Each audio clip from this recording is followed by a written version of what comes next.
No, Dara, Presente, buenas tardes. buenas tardes. María Eugenia,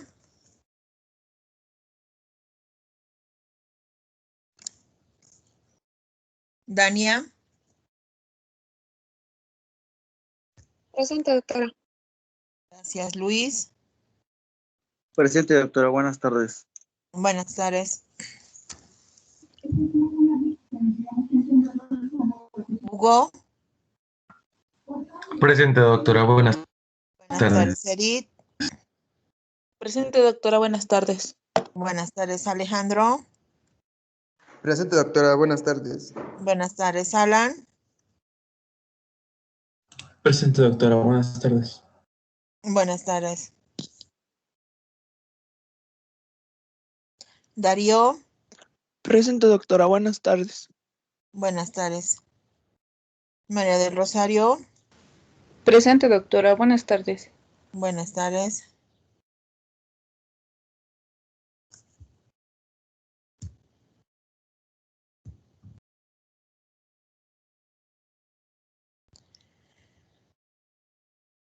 Ana Laura, Presente, doctora. Buenas tardes. buenas tardes. Scarlett,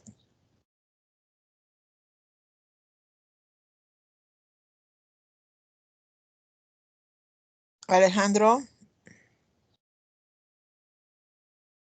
Presente, doctora. Buenas tardes. buenas tardes. Lisette,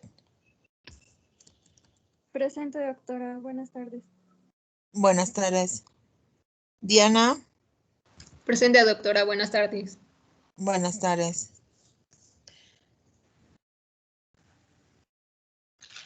Lisette Huerta, Presente, doctora. Buenas tardes. buenas tardes. Guadalupe, Presente, doctora. Buenas tardes. buenas tardes. Francesca, Presente, doctora. Buenas tardes. buenas tardes. Beatriz, Presente, doctora. gracias. Olivia, Presente, doctora. Buenas tardes. buenas tardes. Joana, Presente, doctora. Buenas tardes. buenas tardes. Aimee, Presente, doctora. Buenas tardes. buenas tardes. Amando, Buenas tardes, doctora. Presente. buenas tardes. Paola, Presente, doctora. gracias. Verónica,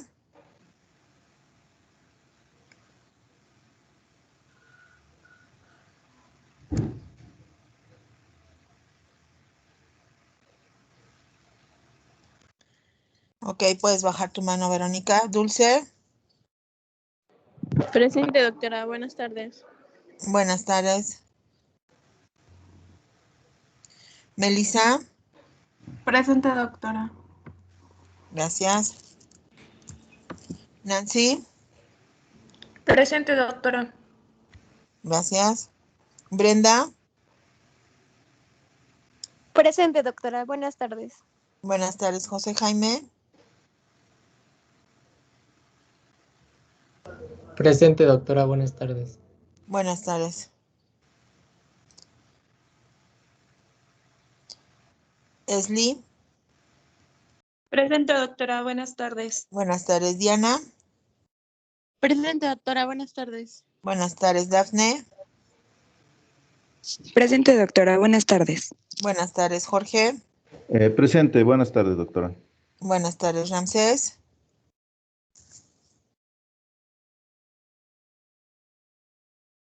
bien. ¿Alguien que haya entrado ahorita? Yo, doctora. Buenas tardes. María Eugenia Celis. Ok, Muchas gracias. sí. ¿Alguien más?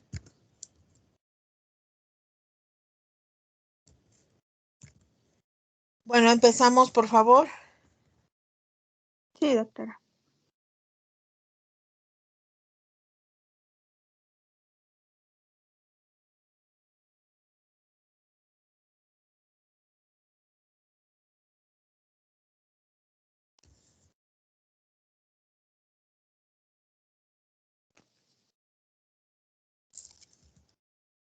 ¿Me avisan si ya ven mi presentación, por favor? Ya se ve. Ok. Bueno, yo les voy a presentar estreñimiento y constipación. Y bueno, comenzando con la definición, la constipación es una entidad clínica caracterizada por una disminución de la frecuencia de las evacuaciones, retención de heces, evacuaciones dolorosas o duras, heces de gran tamaño e incontinencia fecal. Es un síntoma frecuente en pediatría que va a traducir pues la presencia de retención fecal, la cual los pacientes, más bien los familiares de los pacientes en estos casos, la pueden referir como la disminución de la frecuencia de las evacuaciones, heces duras, y en ocasiones con dolor, pujo excesivo, evacuación incompleta y tiempo prolongado para lograr la evacuación. Hay que recordar realmente que el estreñimiento no puede definirse exclusivamente como un descenso en el número normal de las deposiciones, puesto que existen otras características, como específicamente las que mencionan en la definición, como dureza y tamaño, dolor y también conductas de evitación. Y pues no es como tal, más bien, no es una enfermedad en sí misma, sino es un síntoma caracterizado por un retraso o dificultad en la defecación asociada a malestar en el paciente. Bueno, hay que recordar que el número de deposiciones va disminuyendo con la edad, tal como les puse esta tabla en la cual nos muestra la frecuencia normal de evacuaciones de heces en los niños. Y como se los mencionaba antes, las deposiciones van disminuyendo.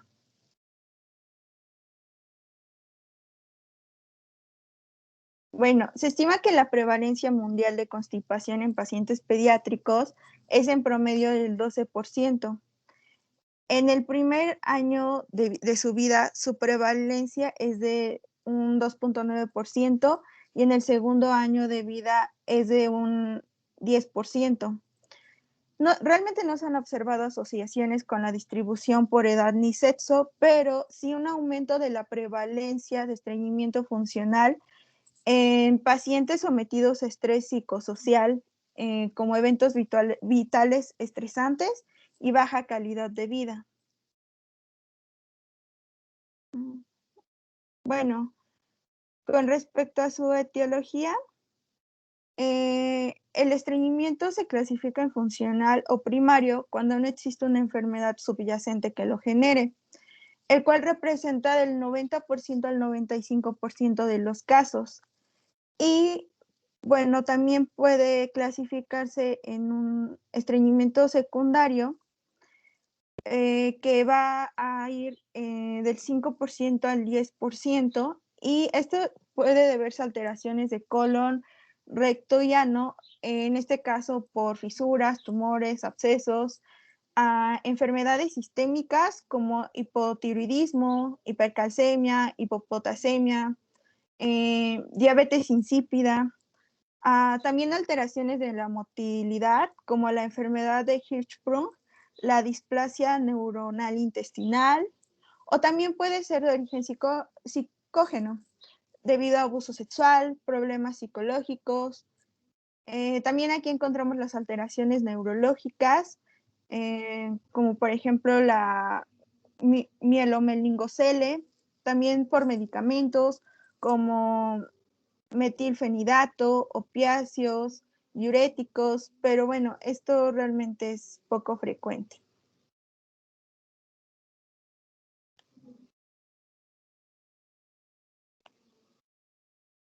Bueno, con respecto a la edad, la etiología del estreñimiento varía sustancialmente con respecto a esto.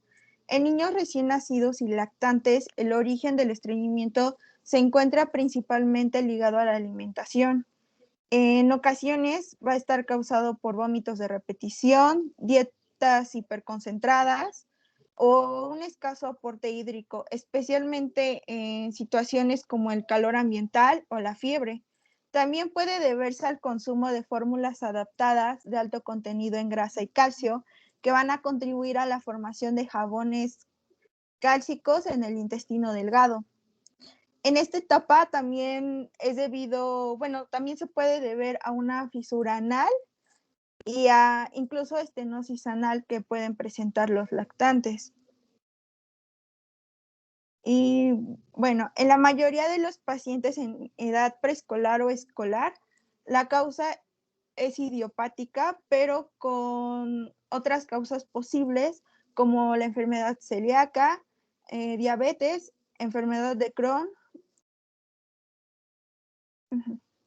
Bueno, con respecto a su fisiopatología, pues realmente cualquier alteración en el proceso normal de la defecación que conduzca a un descenso en el número de deposiciones o bien en la modificación de las características normales de las heces, como se los mencionaba antes, como la dureza y el volumen, pueden desencadenar estreñimiento. Bueno, por ejemplo, tras la alimentación, que se producen ondas peristálticas de mayor potencia, constituyendo lo que es el llamado reflejo gastrocólico, lo que va a producir el deseo de defecar tras la ingesta de alimentos. Cuando las paredes del recto son ocupadas por la masa fecal, entonces estas se distienden, estimulando receptores y desencadenando así el inicio de la defecación.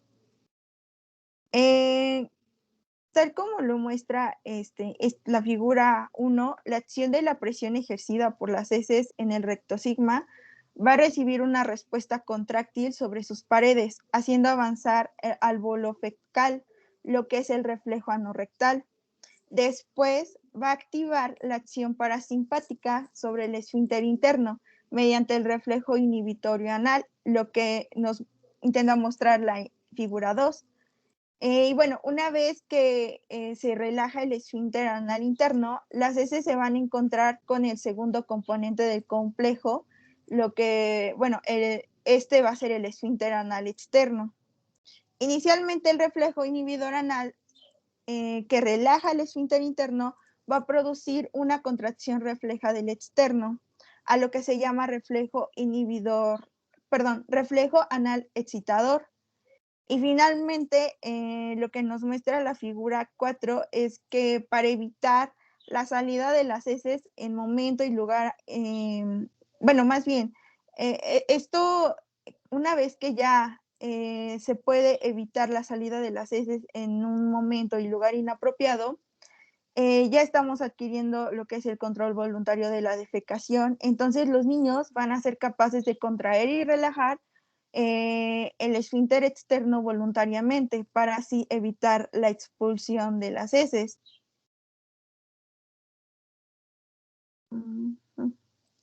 Y bueno, aquí les muestro a lo que llamamos el círculo vicioso de la constipación funcional, que muestra más simplificadamente lo que es la fisiopatología, desde la retención de heces, que nos va a llevar a una deshidratación y endurecimiento de heces, la distensión del recto hacia una incontinencia fecal, la reducción de la sensación rectal y la disminución del reflejo de defecación, que termina con esto.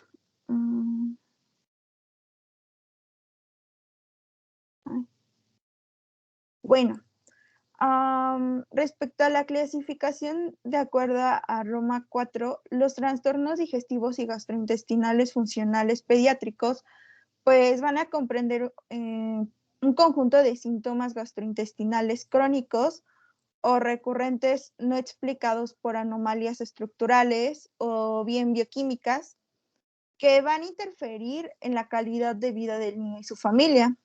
En las tablas clasificamos según los criterios de Roma 4 al estreñimiento según la edad en dos grandes grupos.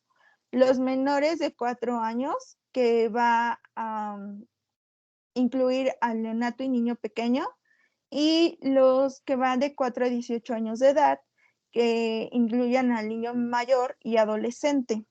Aquí vemos que en la segunda tabla el estreñimiento funcional va a formar parte de los trastornos funcionales de la defecación.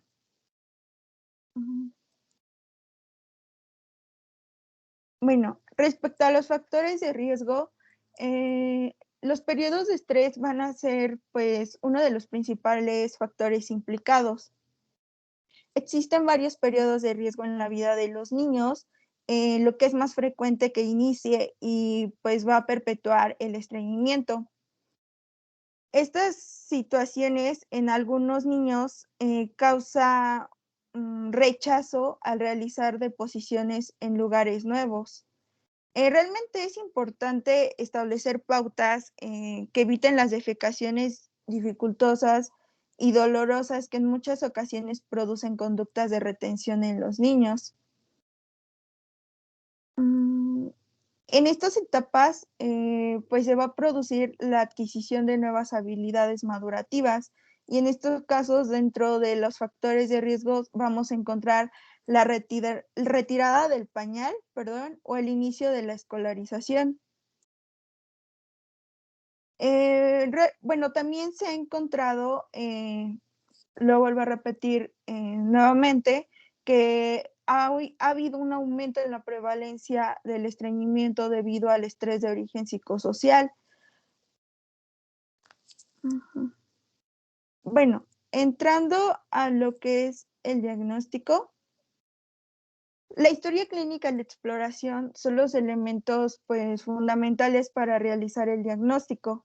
En este caso, el estreñimiento va a ser un motivo de consulta muy frecuente en atención primaria. La familia suele, pues, acudir en casos de estreñimiento agudo, pero otras veces cuando lo hacen ya se ha instaurado el círculo patogénico que, pues, ya está perpetuando a lo que es el estreñimiento de manera crónica. El diagnóstico en este caso es realmente clínico, basado, pues, en que hagamos una correcta anamnesis y exploración física, pues las pruebas complementarias en muchos casos pueden ser incluso innecesarias. Bueno, con respecto a la anamnesis, este va a ser la base del diagnóstico y tenemos que investigar antecedentes familiares, tanto de estreñimiento de origen funcional como de enfermedades que se asocian a estreñimiento de origen secundario, como lo son la enfermedad de Hirschsprung, la fibrosis quística o el hipotiroidismo. Es importante conocer la edad de inicio de la sintomatología y si ésta se asocia a algún factor desencadenante, como la introducción de alimentación complementaria, la retirada del pañal, la escolarización o cualquier otro fenómeno estresante en la vida del niño. También debemos preguntar las características de las heces, número de deposiciones, consistencia y volumen, así como por la actitud frente a la deposición, conductas de evitación y retención o presencia de incontinencia fecal. Y bueno, para esto, bueno, en el caso de el momento en que preguntamos sobre las características de las heces, podemos tomar como referencia para explicarle a los familiares la escala de Bristol.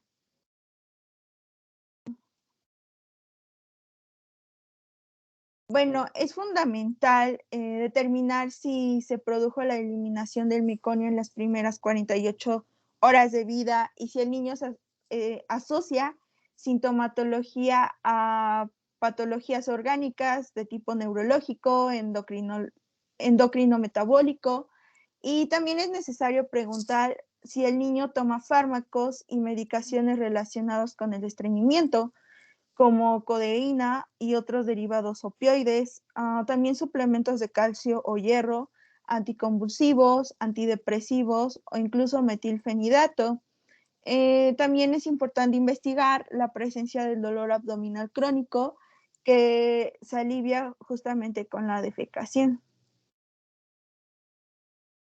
Bien, para la exploración física, este va a ser el segundo pilar del diagnóstico. Debe realizarse de manera minuciosa, valorando el desarrollo ponderoestatural, la presencia de masas abdominales, distensión y alteraciones en la región lumbosacro-digestivas. También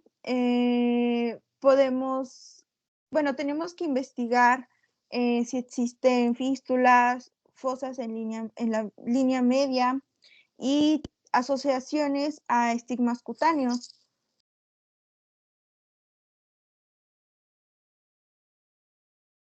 Y bueno, se menciona que el tacto rectal no es imprescindible si la sospecha es de estreñimiento de origen funcional y va a cumplir con los criterios de Roma 4. En estas tablas podemos ver estos criterios con base a si el diagnóstico es en niños menores de 4 años, presentando 2 o más criterios, los cuales deben estar presentes por lo menos una vez al mes en un paciente menor de 4 años. Y bueno, estos van a ser 5 criterios en donde se presenten 2 o menos defecaciones durante estas semanas, antecedentes de retención excesiva de heces, también el antecedente de evacuaciones dolorosas o duras, antecedentes de heces de gran tamaño y la presencia de masa fecal en el recto. Ahora, si los niños ya no usan pañal, también se pueden aplicar otros 2 criterios, que por lo menos un episodio de incontinencia fecal a la semana esté presente después de haber dejado el pañal y antecedentes de heces de gran tamaño que van a obstruir el inodoro. Mientras que en los pacientes mayores de 4 años deben estar presentes 2 o más criterios por lo menos una vez a la semana, por mínimo un mes, en donde se presenten pues también 2 o menos evacuaciones a la semana en un niño con edad de 4 años en adelante, un episodio de inconstancia fecal a la semana, posturas de retención, antecedentes de evacuaciones dolorosas o heces duras, presencia de masa fecal en el recto, antecedentes de heces de gran diámetro que obstruyan el inodoro. Después de una evaluación exhaustiva, también se debe considerar que estos síntomas no deban ser atribuidos a otra condición médica.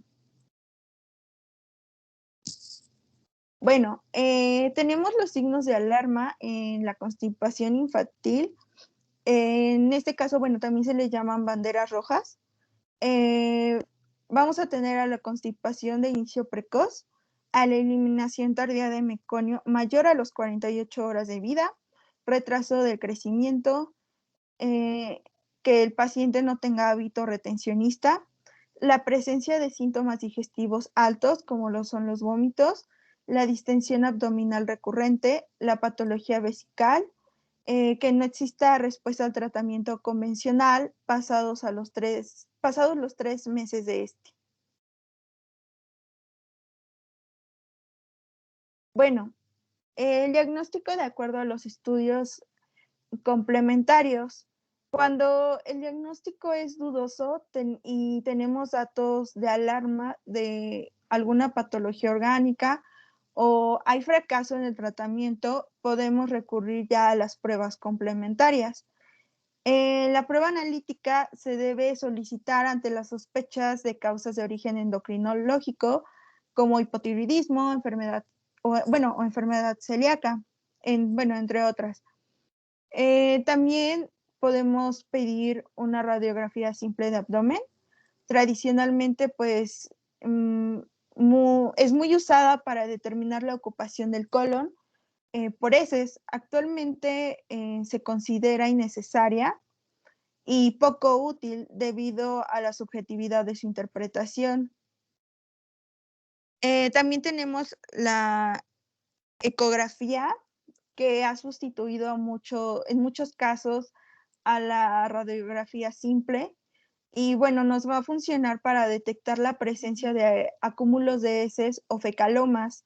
Y pues no es necesario en el diagnóstico de estreñimiento funcional. Tenemos también el uso de enema opaco, que va a detectar malformaciones anatómicas y también va a ser muy útil para valorar la dilatación intestinal previa a la región aganglionar estenótica en el caso de la enfermedad de Hirschsprung. También tenemos la manometría anorrectal. Esta nos puede informar sobre las alteraciones en los reflejos de la defecación. Tenemos también, finalmente, bueno, otra de los estudios complementarios a la biopsia rectal, y pues nos va a permitir realmente realizar un diagnóstico diferencial. Y bueno, también nos puede ayudar a diferenciar en el caso de enfermedad de Hirschsprung. Bueno, entrando al diagnóstico diferencial, realmente se debe realizar con otras enfermedades de tipo funcional, como la disquesia del lactante. Es fundamental explicar, pues en este caso a los padres, la naturaleza benigna de esta patología, para así pues evitar ansiedad familiar y conductas terapéuticas erróneas, como la estimulación rectal. En muchas ocasiones, pues esto puede prolongar o cronificar el trastorno. En el niño mayor, pues también debemos incluir los trastornos de dolor abdominal funcional, principalmente el síndrome del intestino irritable y el dolor abdominal funcional no especificado.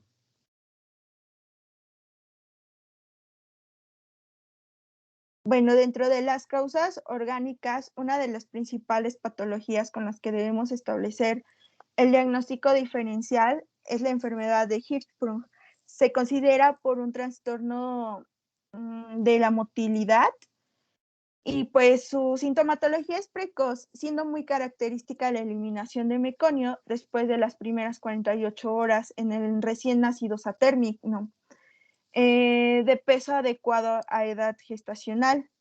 El inicio, pues, bueno, es precoz, con heces normales o acintadas, y va a estar asociado a síntomas obstructivos con gran distensión abdominal. Y bueno, con respecto al tratamiento,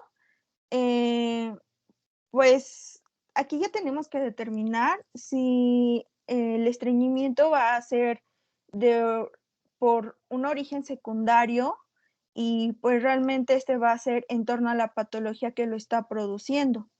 En el caso del estreñimiento funcional, pues se estructura el tratamiento en 2 etapas: la desimpactación y el tratamiento de mantenimiento. Ambas deben ser, pues, más bien son imprescindibles para asegurar la adecuada evolución de esta patología.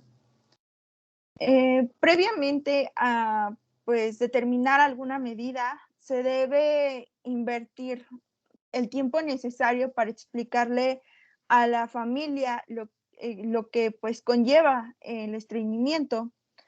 Se debe explicar que es importante no culpabilizar al niño ante los síntomas de estreñimiento, principalmente si presenta incontinencia fecal retentiva o incluso encopresis, pues en esta medida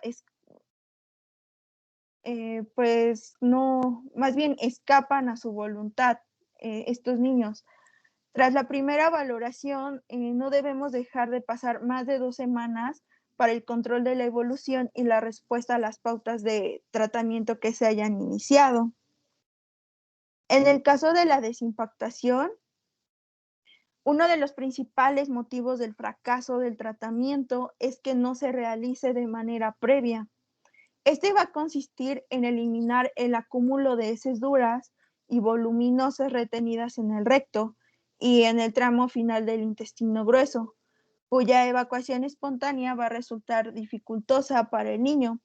Puede presentarse hasta en el 75% de los estreñimientos funcionales, y el diagnóstico más habitual se realiza mediante la palpación abdominal, aunque también se puede detectar en el tacto rectal, en la radiografía o en el eco abdominal. La desimpactación se realiza preferentemente por vía oral y debe mantenerse hasta de 3 a 7 días.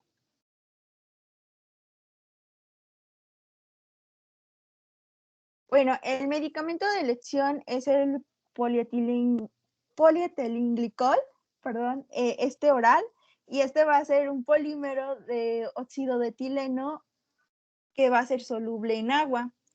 Una de las principales ventajas frente a otros laxantes osmóticos es que este no va a presentar fermentación por bacterias colónicas, por lo que pues va a disminuir el riesgo de la flatulencia y el meteorismo. También los efectos secundarios frecuentes en el caso de otros.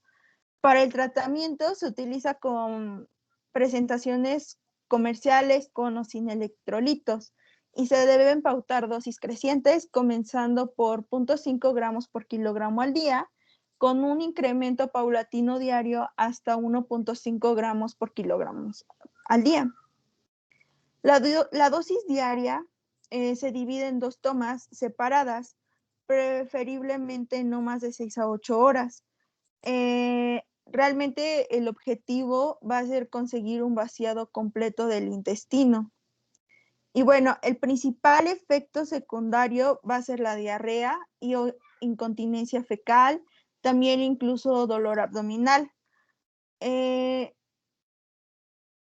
Realmente en algunas guías se prefiere el uso más bien se prefiere el uso de de forma oral, porque bueno, también se ha mencionado que se puede usar en forma de enemas, pero se ha encontrado que puede ser incluso ineficaz. Bueno, como se les mencionaba, también se pueden usar enemas de fosfatos o incluso de suero salino fisiológico. Los enemas deben de eliminarse en un plazo mínimo de 5 minutos tras la administración para evitar su absorción y posibles complicaciones, principalmente a nivel hidroelectrolítico. En caso de que no se eliminen en este plazo de manera espontánea, se debe facilitar su expulsión mediante un enema de suero fisiológico o una sonda rectal. No están indicados en niños menores de 2 años y se pueden utilizar hasta de 3 a 5 días. Y bueno, la dosis habitual va a ser de 3 a 5 mililitros por kilogramo al día en una sola dosis. Bueno, los enemas de suero fisiológico se usan a dosis de 5 mililitros por kilogramo dosis y esta va a ser de 1 a 2 veces al día. Y durante esta fase, que es la de desimpactación, se recomienda una dieta baja o ausente en fibra, pues solo se conseguiría aumentar el contenido fecal y con ella, pues la dificultad en la evacuación de las heces. Se debe asegurar una adecuada ingesta de agua para favorecer una consistencia blanda de las heces. Y bueno, en estas tablas se resumen los principales medicamentos y presentaciones comerciales.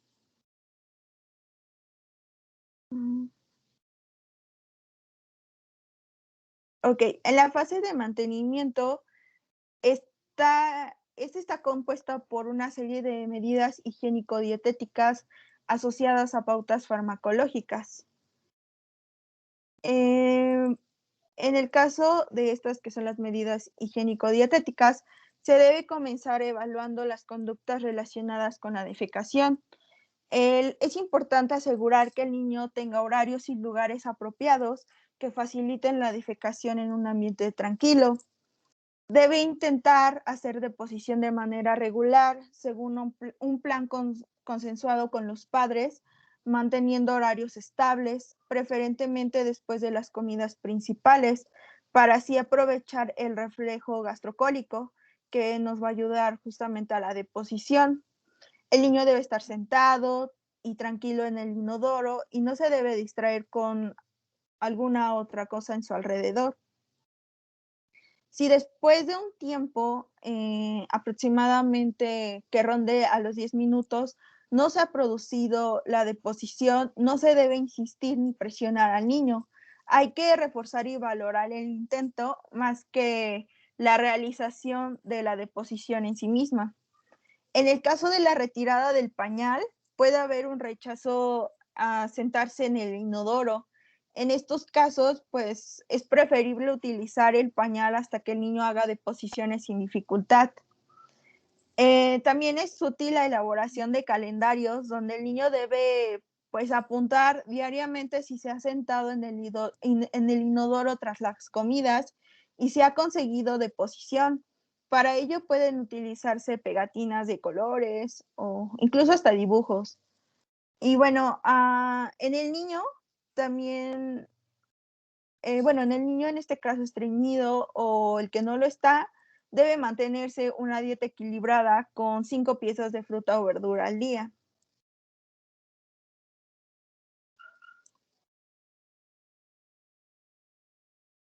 En el caso del tratamiento farmacológico, el más eficaz como terapia de mantenimiento es el polietilenglicol con o sin electrolitos, comenzando con dosis de 0.4 gramos por kilogramo al día y ajustando según la respuesta clínica. El tratamiento de mantenimiento debe continuar como mínimo 2 meses y debe ser retirado de manera gradual y todos los síntomas deben resolverse al menos un mes antes de que finalice pues, el tratamiento. Cuando el estreñimiento aparece en la etapa de retirada del pañal, el tratamiento debe mantenerse hasta el control de esfínteres. Y bueno, no se recomienda el uso de enemas rectales en el tratamiento de mantenimiento.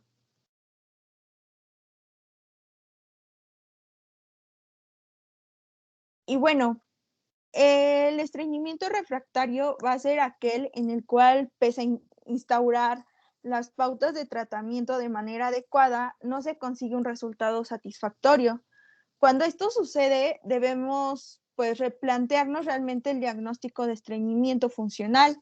Se puede realizar las pruebas complementarias que sean precisas, revisar los tratamientos seguidos y también la comprensión hacia el niño por parte de la familia.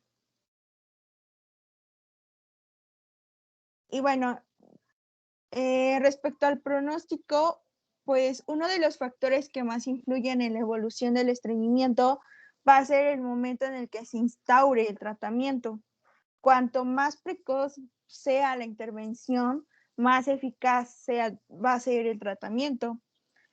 Es muy frecuente que existan recaídas en aproximadamente el 50% de los casos, por lo que es necesario el seguimiento a largo plazo y mantener las pautas adecuadas de conducta en relación con la defecación, así como evitar la retirada precoz de la medicación. Y bueno, esas son mis referencias y eso sería todo.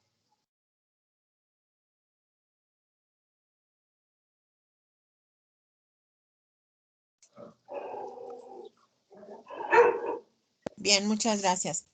Sí, efectivamente, a veces el problema es el tratamiento tan prolongado que se tiene y que a veces los papás se desesperan un poquito, ¿no? De ahí la importancia de establecer cuándo iniciar un tratamiento o la causa básicamente del estreñimiento o la constipación. La constipación, o sea, estos dos términos se han utilizado en forma simultánea, pero bueno, la constipación viene siendo un efecto secundario del estreñimiento, ¿verdad? El síntoma o signo principal es el estreñimiento que condiciona estas evacuaciones dolorosas, pocos frecuentes, que pueden ser desde una vez al día hasta una vez a la semana, ¿no? De acuerdo a los criterios Roma. Entonces, de ahí vamos a determinar, obviamente, y darle el tratamiento como debe de ser al paciente. ¿Que puede llegar a una constipación? Sí, claro que sí. Por ejemplo, pacientes que no comenten a la familia que tiene este problema de estreñimiento, que no se percaten los papás, ¿verdad? Y pasa una semana y otra semana y sin evacuar y ellos no dicen nada, pues va a llegar un momento en que se constipan y obviamente hay una obstrucción intestinal y incluso puede llegar a un abdomen agudo. Entonces, siempre es importante desde pequeñitos ver, ¿verdad? La tablita que puso su compañera, muy importante saberla. En promedio, cuántas veces al día evacúa un recién nacido, el lactante menor, el lactante mayor, el preescolar y el escolar, ¿no? Y también definitivamente hay que ver su rol de normal, ¿verdad? Porque a veces queremos que lo ideal es que todos los días se evacúen 1 o 2 veces al día en forma general, sin molestia, sin dolor, sin tapar el baño, evacuaciones, pues semipastosas o blandas, ¿verdad? De esas características. Pero hay niños que, por ejemplo, un día sí y un día no, un día sí y un día no evacúan y pues podemos considerarlo como una forma de estreñimiento, pero tienen un rol importante y cuando evacúan no tienen ninguna molestia sin mayor problema. Como les digo, lo ideal es que sea por lo menos 1 o 2 veces al día estas evacuaciones. También tiene mucho que ver la ingesta, por ejemplo, de agua, de fibra que haya en casa, ¿no? Entonces, si estos elementos no se llevan a cabo conjuntamente, ¿verdad? Pues también el medicamento como tal, pues no va a ser toda la parte milagrosa, ¿no? Hay que también educar a los papás para que, obviamente, insistirles que les den agua, pero agua simple, ¿verdad? No agua de sabor, no agua con azúcar o con algo dulce, porque obviamente el niño no toma agua simple y eso también hace que las evacuaciones sean mucho más duras, ¿no? El antecedente de que papá o mamá tengan estreñimiento, pues también es muy importante, ¿verdad? Saberlo y tenerlo en mente, porque eso también va a condicionar que sea un factor de riesgo para el niño que podría presentar este tipo de estreñimiento. No sé si tengan algún comentario, alguna pregunta. Disculpe, doctora, ¿qué tan recomendables son los supositorios de glicerina que a veces he visto que les ponen a los pequeñitos? Pues mira, te ayuda a producir el reflejo, ¿verdad?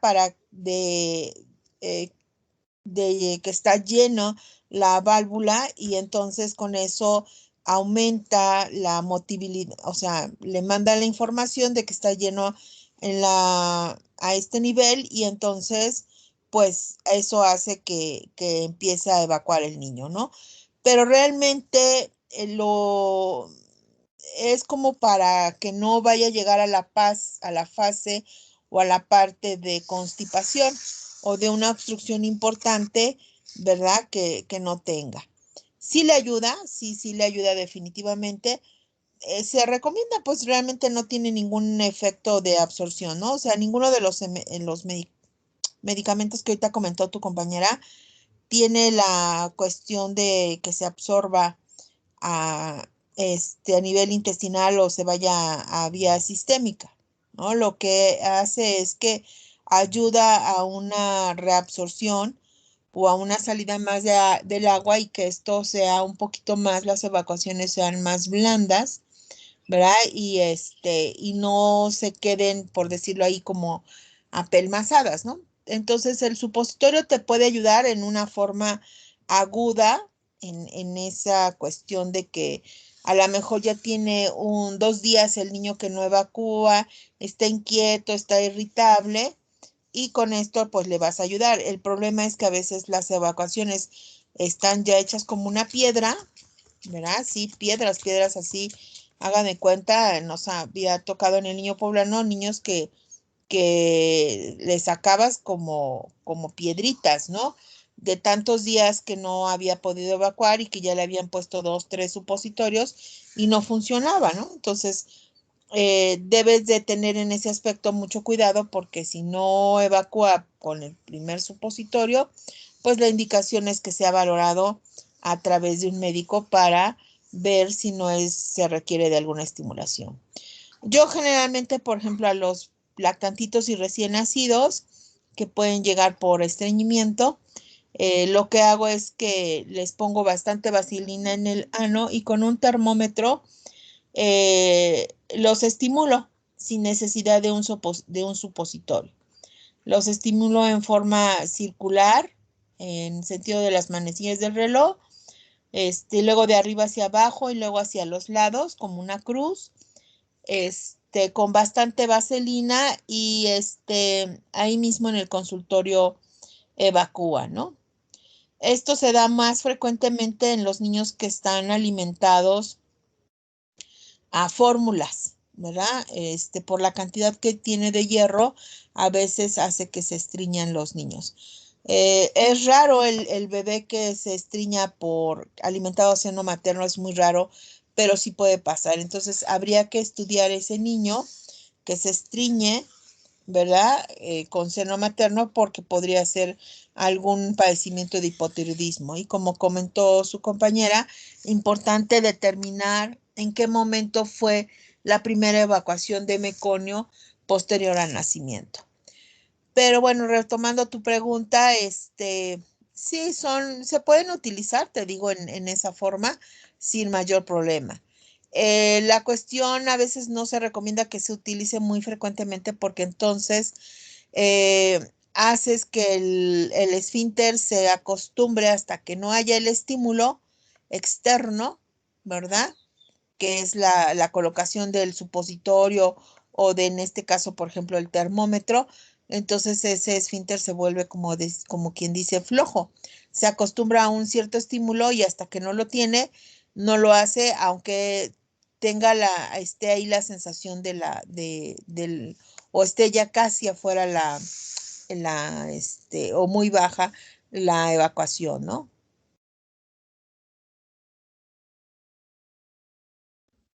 Gracias, doctora. Sí. ¿Algún otro comentario? ¿Pregunta?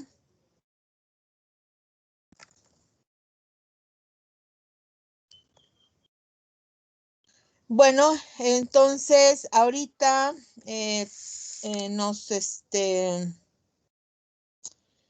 próximo lunes, que sería después de Semana Santa, verá que ya vamos a estar en abril, le tocaría a Francesca trastornos hemorrágicos, sería para el día lunes 5 de abril. Luego el martes seguiría protocolo de estudio de adenomegalias a Olivia, el próximo martes 6. Luego seguiría síndrome de Torch el miércoles 7 de abril. Toca Dulce. El jueves próximo 8 de abril, síndrome del niño maltratado. Sería ahí hasta esa semana que les doy los temas. Luego seguiría Brenda, síncope en pediatría. José Jaime, insuficiencia renal y sus causas. Luego seguiría Diana, cefalea. Luego seguiría Dafne, crisis convulsivas. Y por último serían alteraciones menstruales Jocelyn. Sería así en ese orden, que vendrían siendo las 2 siguientes semanas de abril después de Semana Santa. Y prácticamente estaríamos concluyendo para quedarnos con 2 semanas más de abril para hacer casos clínicos, hacer interacción con ustedes como juegos o alguna cosa, ya que en Teams estamos aprendiendo ciertas situaciones, ciertas cosas en Teams que podemos utilizar con ustedes en forma de juego y cuestionarios. Ya nada más sería pues para reafirmar ciertos temas, ¿verdad?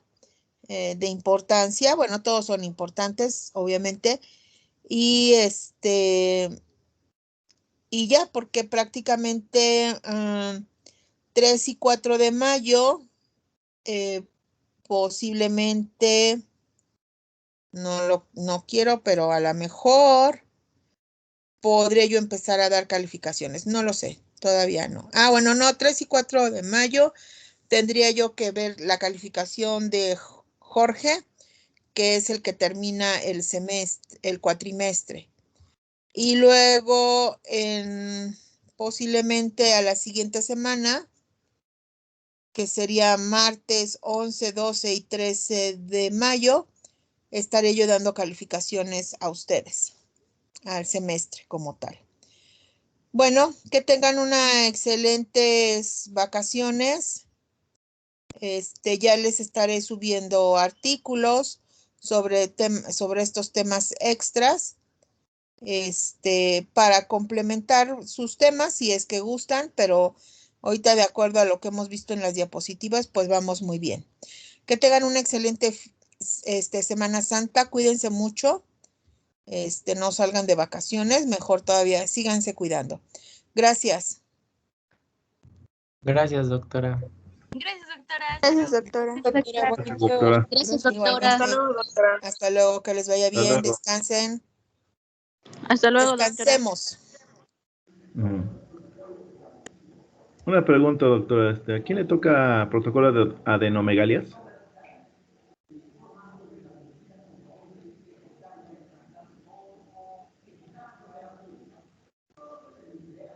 Oh, creo que no. Creo que no. Salgamos entonces.